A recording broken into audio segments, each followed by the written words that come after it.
Because getting things done is not really about getting things done.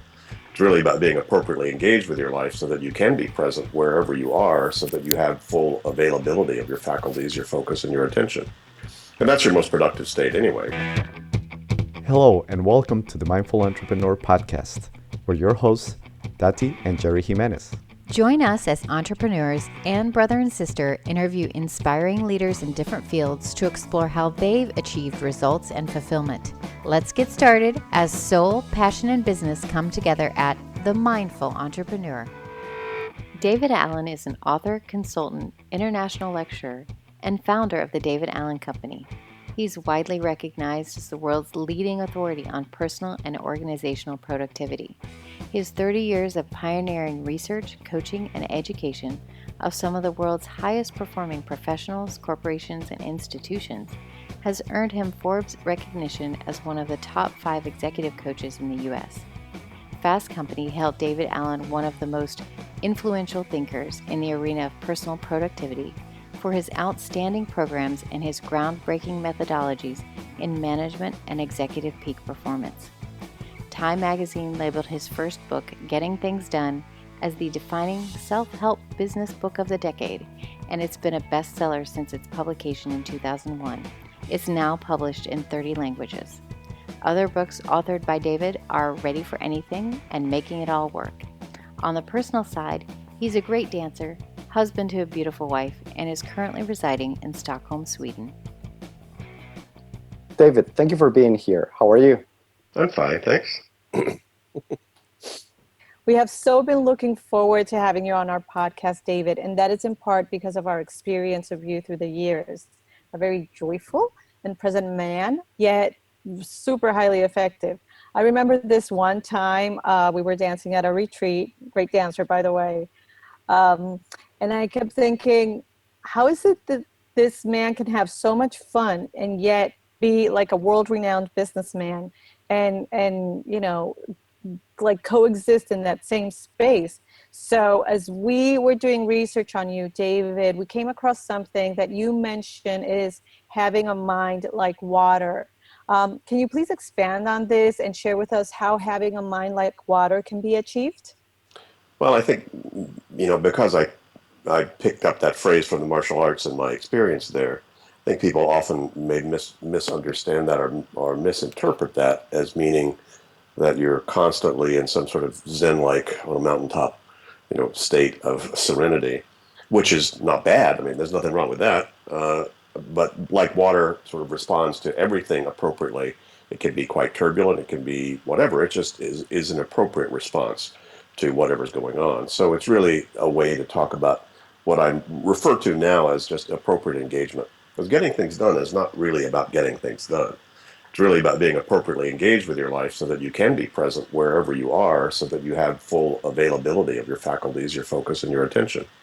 And that's your most productive state anyway, whether you're walking in the garden or meditating or running a 4-minute mile or whatever you're trying to do. Being present is the optimal state to be in. And with that, how can someone who maybe doesn't have the background in martial arts like you do, and that may be a beginner in starting to get engaged, how can they start to get there? It's not hard. You don't have to go very far. All you have to do is start noticing what's on your mind. In other words, what's keeping you from being present? In other words, what has your attention aside from whatever it is that you're doing? So that you don't have to go very far. You sometimes have to be a little subtle about recognizing, wait a minute, I keep thinking that I need cat food, or gee, I keep thinking that I ought to fix that light on the porch, or I keep thinking that I've got this problem with a staff person. So anything you keep thinking about, if you're not making any progress on thinking about it, all you're doing is worrying. And you're not making any progress, and you're also not present with whatever else you're doing, because it's essentially hijacking your attention. So starting to notice, that's all you have to do, is start to notice what's got your attention. That's why when we coach people one-on-one or desk side for people to start to get to this place, the first thing we do is just we do what we call a mind sweep. Let's take everything that's on your mind and let's get it out of your mind and put it in front of you. So that's step one. Being present so nothing else can hijack your attention. I like that. David, without a doubt, you've been very successful in business. With that in mind, what would you consider to be your greatest success so far? I think enduring, sticking with it. Probably one of the most surprising things is that I still stay involved and enthused and engaged and inspired with this work that I do. So probably the most successful thing was to have landed on something, and it took many years to get there, that seemed to be my calling, or seemed to be the thing that I can't stop doing.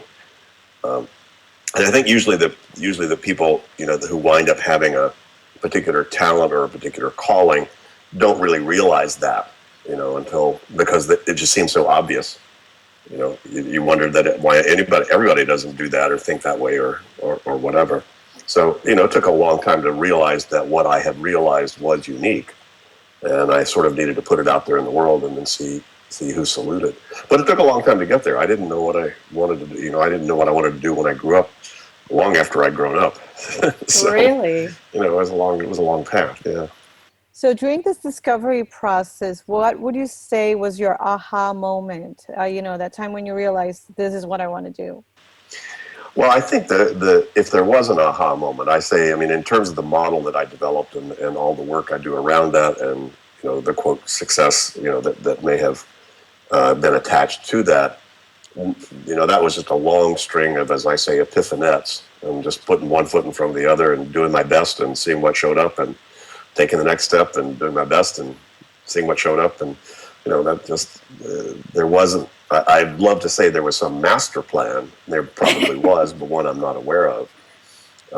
But it was really just following my heart or following my inclination or my, wherever it seemed to lead me. I think if there was an enlightening moment, it was way, way, way many years ago. But several years even before I began to do this kind of work specifically, was a good friend of mine just was asking me, he said, David, what's some ultimate fantasy that you've got? Because I was agonizing about, I don't know what to do, and I don't know, should I go ice bowl and cave and meditate the rest of my life, or, but what am I supposed to do out here in the world? And, a lot of the, typical agonies that I think those of us on an inner path will tend to have, because the inner path doesn't have an awful lot to do with the outer world. It has a lot to do with essentially transcending the outer world or not getting wrapped up in the outer world. So there's a lot about how do I disconnect from this world in order to be able to explore the inner one. So, but meanwhile, I somehow was attracted to and didn't want to have a rice bowl and cave kind of life. So what do I do? So that was the big question. And then ultimately, someone coached me through the process of going, well, what's the wildest fantasy of something you might be able to do out here in the world that you could possibly think of? And I gave myself permission to just come up with some answer to that. And he said, well, what is it about that is so inspiring or turns you on? What experience do you think that fantasy or that if you did that would give you? And, I thought and reflected, and I realized, well, it would give me the opportunity to get people's attention, because I felt that there was something I wanted to be able to do as a teacher, as a coach, as a, something that to help other people. I loved, in that kind of experience. And he said, well, what do you think you could do that would start to give you that right now? And that was a big aha moment. I said, wait a minute. So it was really about unpacking inside of me what was the pull, being willing to be embarrassed by my own fantasies, but then exploring that and unpacking those to find out, wait a minute, I might call that a fantasy, but there's a germ of something, and there's gold to be mined in that. And there's something that you can actually start to do and give you direction here on this level if you go find out what it is that caused you to have that thought. So that was a big aha moment. And right from that moment, I said, okay. So I started paying attention to that and just started to, move on a path where I wasn't wobbling so much. I was pretty much, that got me on more of a straight and narrow. David, we've also witnessed you offering your know-how and services and trainings to charitable organizations and to the people that support these organizations. Would you say there's a relationship between giving and success or successful people? Well, I think for me personally, and this is maybe my own personal spin on it, and not necessarily something universal, though I think it maybe it is, and that is, to participate. That is, I need to engage. I need to engage with people. I need to engage with things. And obviously, one of the spiritual teachings is you pretty much receive by the size of the hole you give out of. Mm-hmm. So, it's funny. It's the paradox that if you give in order to get, that's not really giving. Right. As I say, one of the things I've realized years ago is sacrifice is only momentary, but you can't know that. It's like, that had me thinking. If you knew it was only momentary, it's not really a sacrifice. You're right. So if you truly give up, meaning for all eternity, then you find out in the next moment that you didn't need to, or that is that you didn't give up. You gave up, and meaning up in the positive sense. You went up by being able to give up something else. Right. So, but you can't know that. It has to feel like it's eternal and you'll never have it again, and you're giving it up for all time. And then you're thinking that there's going to be a big hole, there's going to be a big lack in my life, if I do that. And the truth is, when it really is a real sacrifice, it just opens you up immediately to a bigger thing. Wow. So there is really no vacuum in the universe. You're a good example of someone who's achieved success in business and on a personal level. For those listening, how can someone achieve that balance? Well, I think, the hard news about it is that the biggest barrier that people have to implementing what would bring balance is people's addiction to imbalance, or their addiction to stress, your willingness to tolerate it. So down on a very practical level, if the good fairy showed up and disappeared all your emails right now to zero, you had nothing, no backlog, nothing, it was all clear slate, in about 2 weeks you'd have pretty much the number you have now. Because it's not so much your volume, it's about what are you willing to tolerate in terms of unprocessed and unclarified backlog. And some people will have 3,000, some people have 30,000, some people have 300, some people have 30. My comfort zone is zero. So if your comfort zone is to be balanced, or everybody ought to be a little bit off balance, simply because the world is really designed for you to be engaged, and you wouldn't grow or express yourself or expand if you didn't have some level of tension or stress in your life. Positively speaking, you just want to make sure that you're engaged with whatever that is that's pulling on you or pushing on you in that way. So in a way, you need to be appropriately doing so you can be appropriately being. A lot of people want to let me go be, and then they don't do. The issue is, if you're here to do, you have to do in order to be. So you can think about that one. Right. In other words, you need to be involved. You need to be engaged. Right. You don't. And indeed, we all need to back off and slow the world, and slow down and take a breath and lift up and, work on our attitude and altitude, because you always can control, how you're feeling about what's going on. You may not be able to change what's going on. You might be in a situation where, for karmic reasons or otherwise, it's like you don't like it, but you can't get out of it. But you can always change your attitude about that. So the very first law about how to engage with anything is acceptance. You can't change anything you can't accept. So there has to be a kind of take a breath and just accept what's true, what's true right now. And that's really how you start to be present, is really, being able to be, conscious. But that's the whole game about just being conscious. Or how aware are you about where you are, what you're thinking, what's going on. You don't have to go very far, and you'll automatically start to relax and relieve some of that pressure. But I think you have to want to relieve that pressure. Got it. Right? You have to recognize. A lot of people don't recognize that the pressure they're in, because they've been in it so long, so consistently, they don't even know they're there. Once you actually experience what it's like to have nothing on your mind and to be clear and present, then you have a reference point to say, wait a minute, now when I'm not, I now know there's a place I want to get back to about that. Mm. That's our biggest issue in terms of, convincing people or essentially marketing our methodology, is that most people don't realize how cool it can be if people actually start to implement it, because they've been in the other so long, they don't have a reference point for that. So, but once you taste it, once you get used to having a state of balance or being present, then anything less than that will start to feel uncomfortable, and that will automatically have you deciding and looking at and finding the things you need to get back to that presence. I like what you said about working on your attitude and your altitude. to accept what's in front of you. You also mentioned that gets you to the point of less stress and being more present. And I couldn't help but wonder, for people that are going through your program, getting things done, what is the biggest difference that they can see before and after they've implemented your methodology? Yeah, well, that's I think what most people don't realize is how much more space they will have if they implement this methodology. Did an interview with a very well-known,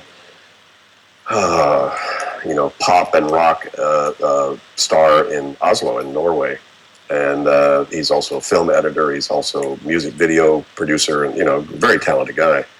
And he quite specifically said, "Look, before GTD, I could get a lot done, but I only got a lot done by working harder." And so, when he got to the point of truly burning out, and then realized, wait a minute, there's got to be another better way to live, and sort of started to uncover my methodology and realized, wait a minute, whoa, it really is about quality of life, and that there actually is a way to be able to get to that space and to be able to produce more, essentially. And it's another version of speed up by slowing down. But just being able to sort of take the pressure off and find out what's causing the pressure, and then implement the methodology. You don't get there by hoping to be there. You actually have to change some behaviors, and you actually have to implement a model that, and a set of behaviors and practices that we don't seem to be born doing. You actually need to learn to do them. Most people do them implicitly, but I just made them explicit so you could do them more elegantly.